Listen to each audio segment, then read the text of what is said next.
يومئذ يتذكر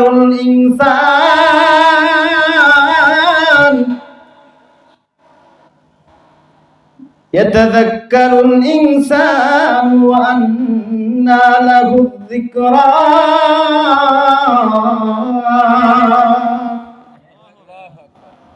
মহান রব্বুল আলামিন বলছেন সেই দিন মানুষ বুঝবে,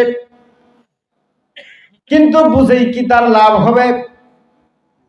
অন্য আয়াতে আল্লাহ তাআলা বলছেন وقالوا لا تنفروا في الحرب قل نار جهنم أشد حرا لو كانوا يفقهون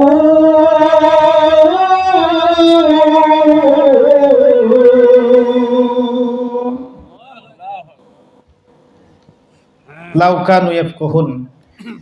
আমার বান্দারা যদি বুঝতো তাহলে কতই না তার জন্য ভালো হতো।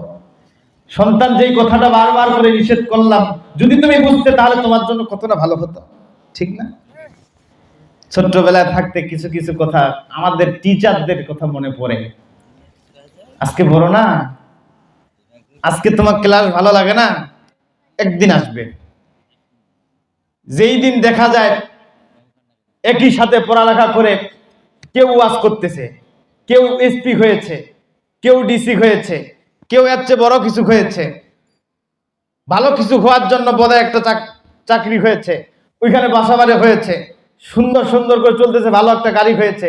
ও যখন ভালো চলতেছে তখন ওর দিক তাকায় তাকায় মনে হচ্ছে, হায় রে, আমি যদি ওই দিনটা ভালোভাবে না ঘুরে না আড্ডা দিয়ে একটু সময় কাজে লাগাতাম আমার পড়ালেখার জন্য, হয়তো তার মতো আজকে আমি সুখ শান্তি ভোগ করে একটু সুন্দরভাবে থাকতে পারতাম, ঠিক না? আচ্ছা বলেন, সেই সময় আফসোস করে আর লাভ আছে কি? কথা বলেন, আছে কি?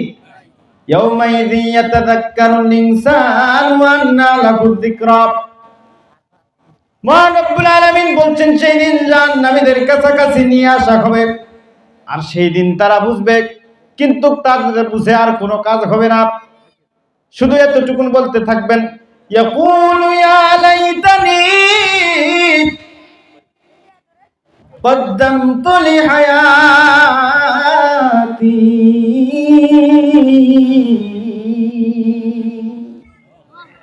আমি যদি আমার জীবনের জন্য কিছু করে আসতাম।